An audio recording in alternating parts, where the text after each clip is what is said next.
Have you ever wondered why you seem to keep falling for people who can't love you back? Why you give so much and get crumbs in return? Why do you attract people who seem distant, cold, confusing, or emotionally absent, no matter how deeply you care? Carl Jung would say, this isn't a coincidence. There's a reason behind your repeated pain, a pattern rooted not just in your choices, but in something deeper, something hidden inside you. This is the world of the shadow self. And unless you shine a light on it, it will keep choosing for you. Let's begin by understanding what Carl Jung meant by the shadow. The shadow is the part of yourself you don't want to admit exists. It's the part you've rejected, buried, or hidden since childhood. The part you were told was a too much, a not enough, or wrong. It includes all the feelings, fears, memories, and truths you've avoided, because they were once too painful to face. But here's the truth. Whatever you reject in yourself doesn't go away. It hides, and it waits, until it finds someone else to mirror it back to you. You attract people who reflect the parts of your soul you've pushed away. So when you keep attracting emotionally unavailable people, Jung would say, that's your shadow calling. Not to punish you, but to teach you. Maybe you were raised in a home where emotional expression wasn't safe. Where love was distant, where you had to shrink yourself to survive, where your needs were too big, your sadness was inconvenient, your joy was misunderstood. As a child, you learned, if I show how I feel, I lose love. So you adapted. You became the caretaker, the pleaser, the quiet one. You gave and gave, hoping someone would stay. And now, as an adult, a part of you still believes love must be earned. That love means effort. That connection means chasing. Or that maybe love always feels just out of reach. And so your shadow pulls in someone who gives you that same ache. Emotionally distant, hot and cold, unavailable. Not because you deserve it, but because it's familiar. The shadow repeats what it knows. Not because it's safe, but because it's known. And until you bring that pattern into the light, until you stop and ask, why does this feel like home? You'll keep replaying the past in your present. Carl Jung believed that what you don't make conscious will control you, and it will feel like fate. When you date someone emotionally unavailable, it can feel intoxicating at first, like a spark, but soon it feels confusing.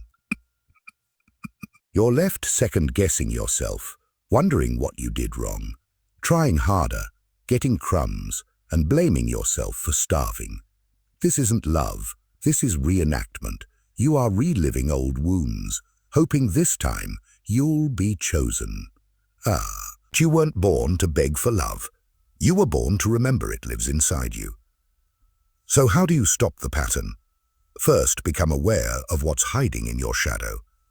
Ask yourself, what does love feel like to me? Did I grow up needing to earn love? Was love in my family inconsistent or painful? Do I feel uncomfortable when someone is emotionally open with me? These questions hurt, but they open the door to healing. The shadow only loses its grip when you stop pretending it's not there. Next, you must grieve. Yes, grieve. Grieve the childhood you didn't get. Grieve the nurturing you missed. Grieve the love that was inconsistent. It's not self-pity, it's self-honoring. When you cry for your inner child, you are not weak. You are courageous. You're letting go of the lie that you didn't deserve love. You did. You always did. Now comes the hard part. You must choose differently. You must stop chasing people who remind you of your wound and start choosing people who reflect your healing. But here's the catch. When you're used to pain, real love feels boring. If you grew up on emotional starvation, healthy love feels strange. Peace feels suspicious. Safety feels suspicious. Safety feels dull. That's not your heart talking. That's your trauma. You must teach your nervous system that love doesn't have to hurt. That kindness isn't manipulation. That consistency isn't fake. This takes time and compassion. You will still feel drawn to the unavailable. That's okay. But now you have awareness. You have awareness. Akid. And awareness is power. Carl Jung said, until you make the unconscious conscious, it will direct your life and you will call it fate. This is not your fate. It's your pattern. And patterns can be changed. It starts with turning inward, sitting with yourself, listening to your unmet needs, honoring your pain, reparenting your inner child. You must become the person you needed. When you give yourself the love you never received, your energy shifts. You stop begging. You start choosing. You stop chasing ghosts. You start attracting mirrors.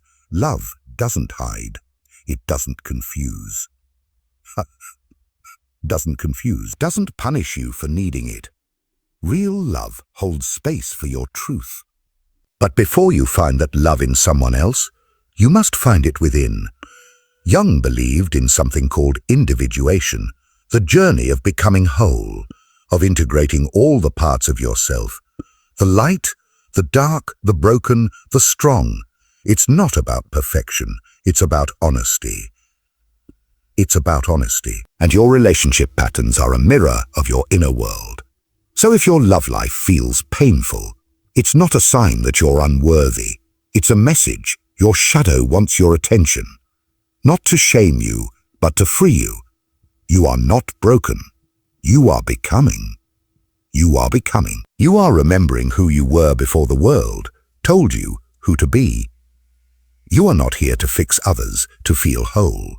You are here to see that you were always whole, just hidden behind layers of wounds and roles you didn't choose. Let go of the need to prove your worth. You already have it. Let go of the chase. What's meant for you won't run. Let go of the person who reminds you of pain. Choose the one who reflects your peace. And most of all, let go of the lie that you must suffer for love. Carl Jung reminds us, healing starts when we stop blaming fate and start turning inward. You are not stuck in this pattern. You are waking up. And now that you see it, you can begin again.